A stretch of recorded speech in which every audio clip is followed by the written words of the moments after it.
I don't know what's really going on here because I just feel like it's too fast, too fast, too soon. Can we decompress and get over the last season? Okay.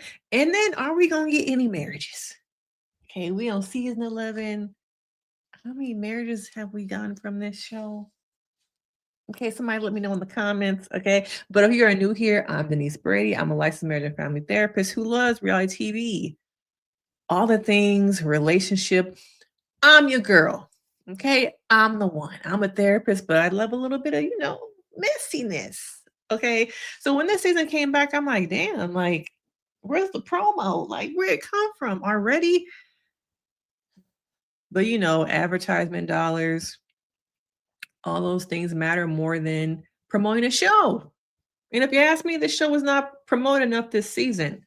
But I guess OWN is at a point where it's like we're gonna push more reality TV, give y'all a little bit. We try and sprinkle in the docu series, those things, but this is where the money is for us. I still miss the old days, the Greenleaf days. Okay, bring us back to the Greenleaf days. Okay, but here we are in the Motor City, episode 1, and it felt very rushed. Just like this season is feeling a lot rushed. Okay. But the thing about these people compared to other seasons I have watched, they got jobs. Not only jobs, they got careers. Okay. They got businesses. All right. Which we really don't see a lot on Ready to Love is people who are established business owners. We get that sprinkled in. So don't come at me and say, yes, we do. Yes, we do. Not enough. And the thing about, Ready to Love and these other reality shows is that people who got shit to lose, people who are in the C-suite are not going to be on this show. Okay, but this is a little bit different. Like, oh, we got a mathematician, we got a school counselor, and then we got this guy. Okay, we got this guy. But let's get into this first episode. Please hit that like, subscribe to the channel. And though it was a little bit rushed, I'm gonna just go through some of the highlights. Now, everyone comes together in this warehouse-like place. Okay, very Detroit, very Motor City. And we have the singles coming in, and a few of them caught my eye. Dominique. Okay. Dominique was one of the first people to catch my eye. She on that blue outfit. We're gonna get into him. She had on this blue outfit. Okay. And I was like, oh, lot of okay. Oh, it was bobby pins keeping that shit together. Okay. But Dominique is one of the ones who left an impression on me from the beginning. Okay. And as we see people moving along this party mixer, they like to call it, Dominique had my eye. Bello, I was like, you dyeing that beard? Okay, we have Steven, he's 39, he's a 7th grade teacher. Lauren, who's 36 and 6'1". 6'1". Now, the thing I also know is I took a couple days to really just like, do I really want to do this because the episode wasn't really giving much? Do I just want to wait till episode 2? But then I know, so I'm like, y'all got a podcast now. Okay. I see that Lauren, a couple other people, they're like, oh, we gonna make some money off this. Okay, we gonna get into it. We are business owners. Okay, we are entrepreneurs, and this, just like it is for OWN, for us, it's a business opportunity. This to me is what this season is giving me, is that this is a business opportunity to promote our business, promote ourselves. Is that wrong? No, I really don't think so. But at the same time, I'm kind of wondering, is love going to be at the forefront, or is promoting myself going to be at the forefront? Okay. Now we see Ashley and Devin having this whole dog conversation. Okay. Was Devin like the guy that got kicked off one of the first ones? Devin. Yeah. Okay. The thing about, Devin is, I think he's in tech. He reminds me, if y'all watch Married at First Sight, he reminds me a little bit of Will. Okay. Very intellectual, very logical, very probably book smart, but not so smart with the women. Okay. He's used to focusing more on his career, and I don't know if he really has the skills to really take on and talk to women. There are a lot of men out there who are late bloomers, who don't have a lot of dating experience, and we don't talk about that enough because in the Black community, It's just supposed to be like you've been dating since you was 12, very over sexualized, manhood is at the forefront, that we don't talk enough about how not everyone has that experience of dating at 10, 11, 12 years old. Okay. Or dating today was in college, and some of them didn't date until after college. All right. So it's very much given to me that you're a late bloomer. Okay. You're very techie. All right. Now, Darius to me was the king of the mixer. Okay. He is a king of the mixer, and I think he gonna have a lot of personality based off the previews. Did I already pass his picture? I know I had up. Based off the previews for the season, a lot of personality. I think he was the one to me. Now I can't find his damn picture. You know I'm always a mess over here. Just like the video while I'm finding his photos. Darius is 40. He's a lounge and exotic car rental owner, known as Mr. Detroit. Yep, it's given that. Okay. He walked in as Mr. Detroit. His energy, the way he dressed, I felt it. You know how some men can just walk into a room and their whole presence is just like, yeah, you own that shit. Yeah, he owned it. Okay. He's focused on building a legacy and finding someone who shares that journey. He was raised, I believe, a couple for some of his childhood. Correct me if I'm wrong. Was it in Germany? I think so. He's well versed in different cultures. Has experienced some things that probably most people have not. Living in a whole different country. Very much bringing like style. I think at one point we saw him in his office with some animal heads on his chair. He's given a lot, but I'm wondering if his ego is going to be at the forefront. Okay. Is he going to lead with his ego and not so much have people get to know him past all of this? Okay. Who are you outside of all of this? Is what I want to know. Because those things, the style, lifestyle, business owner, you got money, all those things aesthetically will attract a woman. But what's behind that? Okay, what's behind that? And I can say the same thing about some of these other ladies.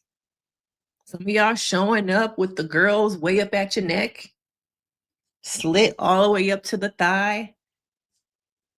And in past seasons where I've watched this show, the people who come on and are a little bit more flashy, a little bit leading with their bodies, don't really make connections because you're trying to focus on making a connection with your body and not so much up here.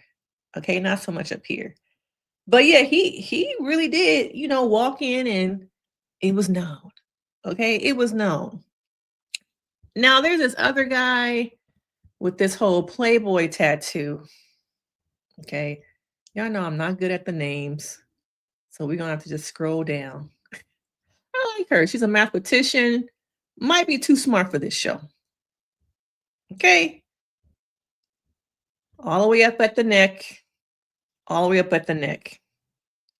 We gotta leave with our personalities. Okay, not with the girls, not with the puppies. Can we lead with our personalities? Okay. This guy was a little bit dry. I was not expecting him to kind of make it past the first episode. Okay. Lauren. Where? Oh, here he is. Okay.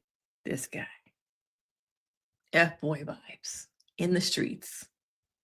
Okay. In the streets. Now, what was his name? Richie. Tattoo artist and shop owner, avid motorcyclist. Okay. Loves to be on a bike. Is charismatic, creative, with a big heart, devoted dad, and entrepreneur. He's focused on building a partnership rooted in authenticity, support, and shared growth. Okay. Now this one has a Playboy tattoo.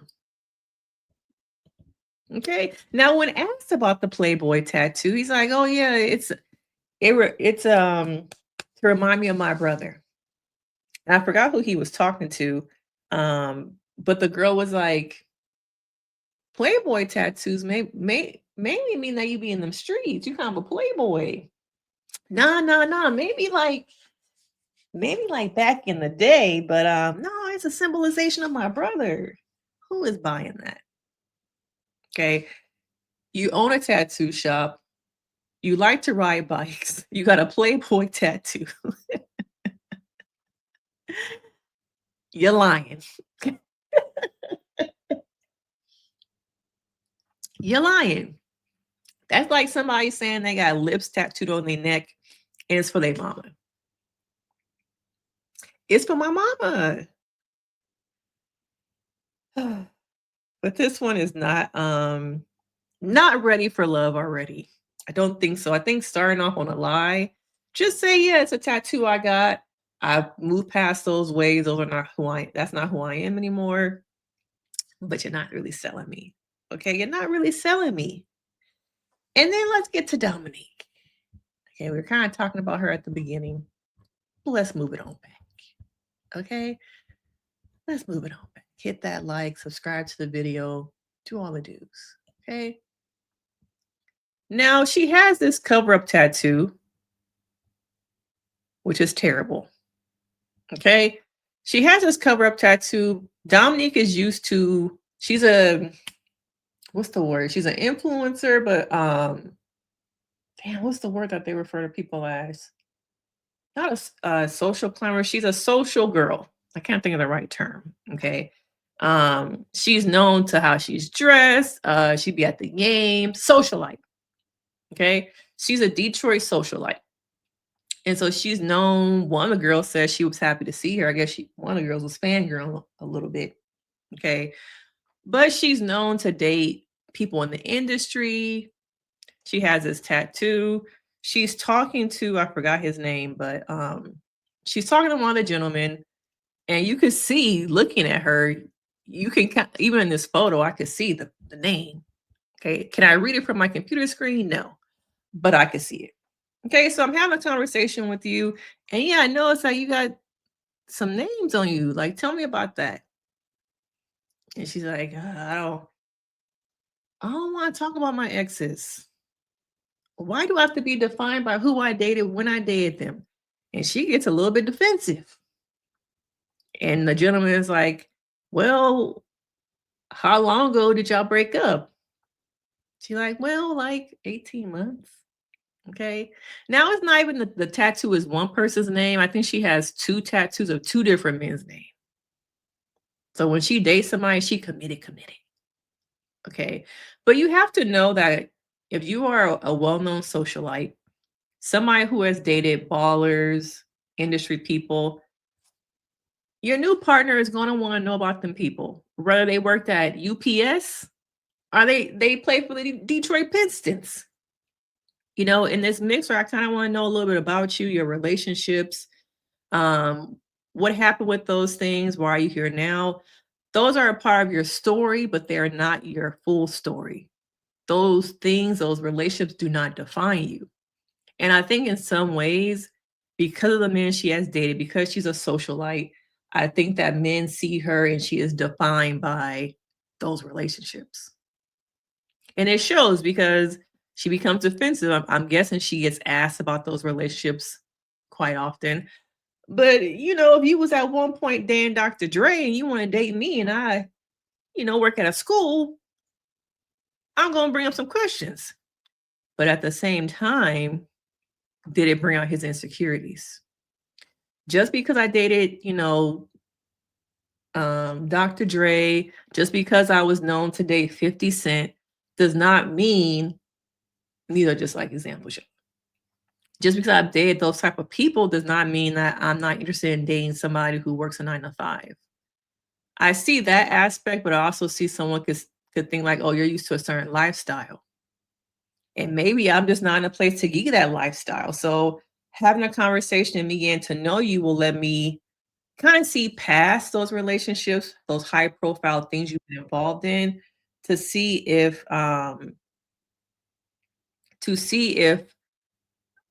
I'm good for you. If we can be good together. What kind of lifestyle are you into? I want to get to know Dominique past the headlines, past those relationships. But her getting so defensive to me was a little bit off putting. But for him, he should not have her history define if he's going to move forward with her or not.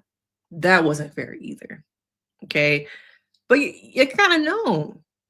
And I wonder, going through this mixer, going through this experience and not knowing these people past face value, is it fair to have past relationships dictate and define how you move forward with the person?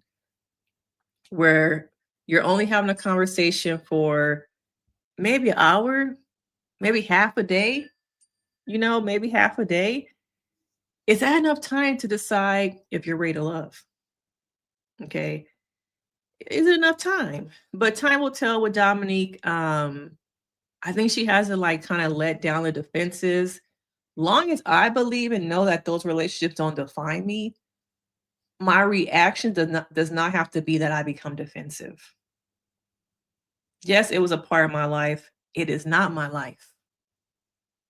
Okay. But you have to know, being attached to these well-known names, people are going to have questions. People are going to think one thing, but your reaction shows me that there's some attachment to some of those headlines, some of those relationships. So are you really ready to love?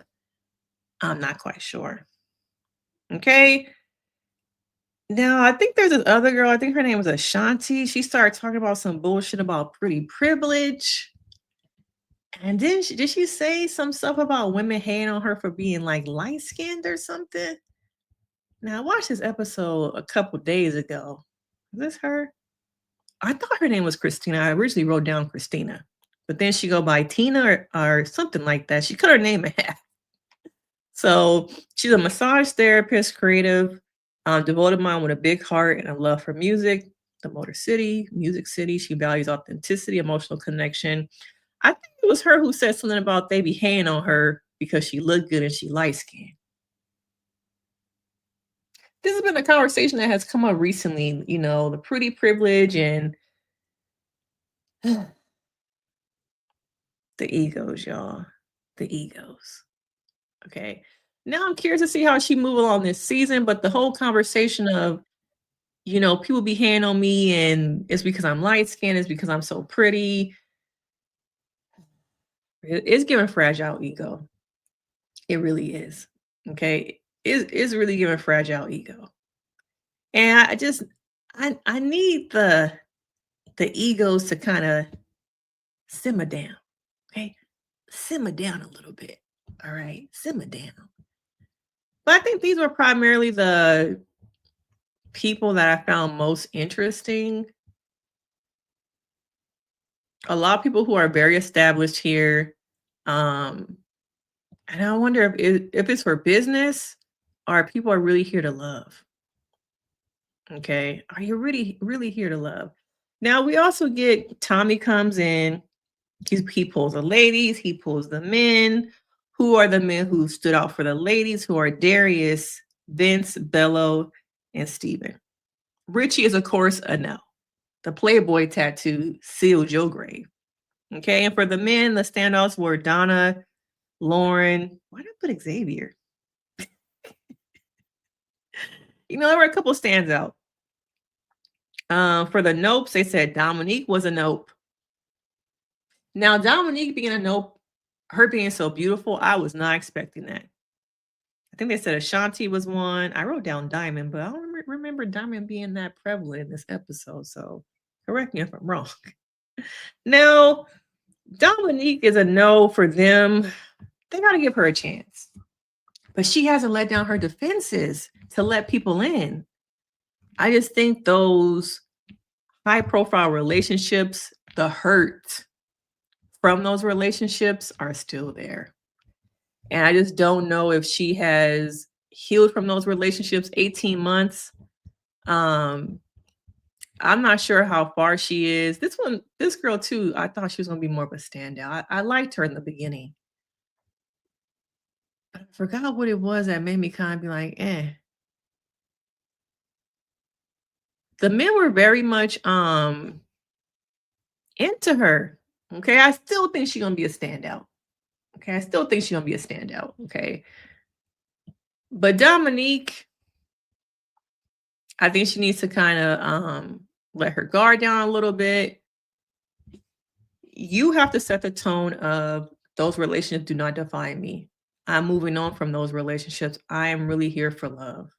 Okay, she's a pretty girl, but I wonder about the hurt, the pain, and also her personality beyond this. Similar to Darius, beyond this, what is the personality giving me? Okay, now we get down to 2 eliminations. Dominique and Emily. Very much surprised to see Dominique in the bottom. Are they judging her too hard? Okay. And the second person was Richie and Devon. Richie, I'm not surprised about. But of course, Tommy got to mix it up. Okay. Now he brings down both sides, the 2 women, the 2 men, having us think 4 people gonna be gone, but I wasn't one of the people thinking that. I know what y'all doing. I'm gonna do the same shit you did last time. You're gonna bring up another mixer. Okay. You're gonna bring the second set of people. You're gonna give these 4 people the opportunity to make an impression on the new crew that's about to come in. That's what I'm thinking. Okay. And based off the previews, Dominique is still there. I think Emily was still there also. Emily, her personality was just very dry. And I think this is the girl who was kind of leading with physical appearance. Hit the like. Yeah, Emily. Okay, hit that like button, y'all. She's not even smiling at her photo. Okay. She's just leading too much with the girls. These girls. All right. Now, based off the previews, Emily and Dominique are still there. Richie is the only one. Damn, did I see Devon in the preview? I can't remember if I saw him in the preview. But I know Dominique and Emily, they stay. Richie, I don't think he's gonna stay. Devon, I can't remember. Okay. But these my thoughts on the first episode. It's too fast. It was too fast. It was rushed. It's not giving so far. Okay, it's not giving. The great thing is that these people are all established. They have careers. A lot of them have kids. They're being very transparent. But it was too rushed, y'all. Too rushed. We should at least extend the episode and combine. If y'all gonna have a second mixer, add that in there. But it really didn't give nothing. Y'all had these people come into this warehouse, talk with each other, but I don't know. The vibe is just off to me. Okay. Are y'all there for love or is this a business opportunity for exposure? Okay. Because that's really what it's given right now is exposure. But of course, y'all, let me know your thoughts. Hit that like, subscribe. We'll be recapping all season. I'm hoping the second episode will give me a little bit more juice, a little bit more squeeze than what I got. Okay. But I'll see you guys next time for episode 2. Ready to love or ready for another business opportunity. All right. Bye.